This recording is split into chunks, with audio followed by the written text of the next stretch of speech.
Okay, so we're going to carry on reading the story for activity 3. For this activity, I really want you to look closely at the pictures, kind of play like an I Spy game. What can you see? What things can you see hiding in the pictures? Just like this one here. It looks like there's a little eye here. What other things can you see maybe in the pictures? It looks like feet, eyes, there's a little bird there hiding.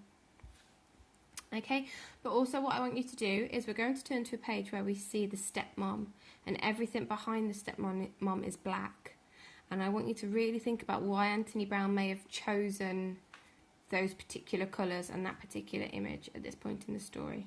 And then I will continue to tell you what activity 3 actually is. So let's carry on with the story.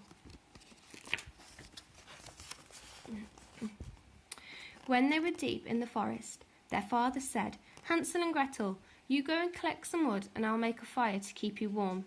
The children gathered some brushwood into a great pile, and when it was blazing, the woman said, "Now lie down by the fire, children, and have a good rest. We're going further into the forest to chop wood. When we're finished, we'll come back and fetch you." Hansel and Gretel sat by the fire, and at midday they both ate their bread. Because they could hear the blows of an axe, they thought that their father was nearby. But it was not an axe. It was a branch which had fastened to a withered tree, so that the wind blew it to and fro. After Hansel and Gretel had been sitting for a long time, their eyes closed with weariness, and they fell asleep. When they woke, it was very dark. Gretel began to cry, saying, "How shall we ever get out of the wood?" Hansel comforted her. "Wait a little till the moon is up, then we'll soon find the way."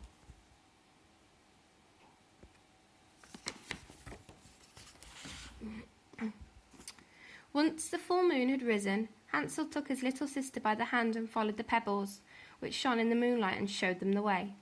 The children walked all through the night, and at daybreak reached home.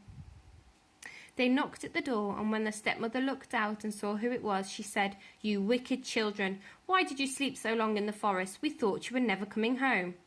But their father was glad, for it had broken his heart to leave them behind all alone.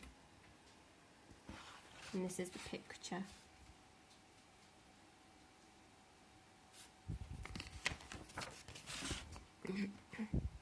Not long afterwards, there was widespread famine again, and the children heard their stepmother talking to their father in bed at night.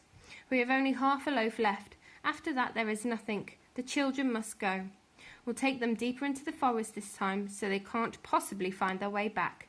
There's nothing else we can do." It grieved the man terribly, for he thought it would be better to share the last crust with his children. But his wife would not listen to anything he said. She scolded and reproached him, and because he had consented the first time, he was forced to agree once more.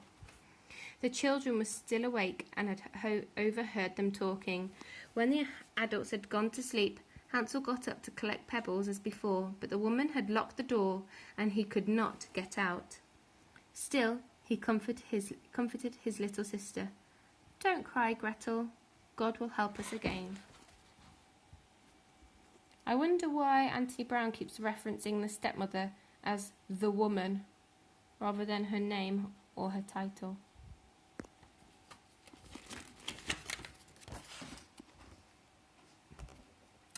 Early in the morning, the woman rose the children from bed and gave each of them a piece of bread, smaller than before.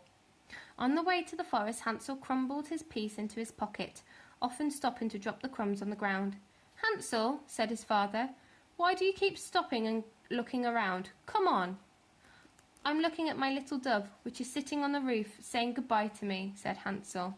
"Nonsense," said the stepmother. "That's not a dove, it's the morning sun shining on the chimney." But Hansel continued to drop the crumbs as he went along. The children were led deeper into the forest, deeper than they had ever been before. A fire was lit, and the stepmother said, "Stay by the fire. You can sleep for a while if you're tired. We're going further into the forest to cut some wood, and we'll come back and fetch you later." At noon, Gretel shared her bread with Hansel, who had strewn his along the path. Then they went to sleep. Evening passed, but nobody came for the children. It was dark when they woke up. Hansel again comforted his sister, saying, "Wait till the moon is up, Gretel. Then we'll see the crumbs I scattered, and they'll show us the way home." This is another picture of the forest. See if you can see anything lurking in these pictures.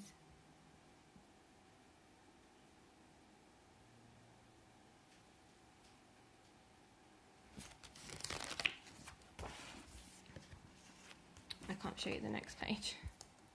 When the moon rose, they set off, but there were no breadcrumbs, for the birds who lived in the forest had eaten them all. "Cheer up," said Hansel, "we'll soon find the way." But they could not. They walked all through the night and the next day, unable to get out of the forest. They were very hungry, but could find only a few berries to eat. The children became so tired that they could go no further.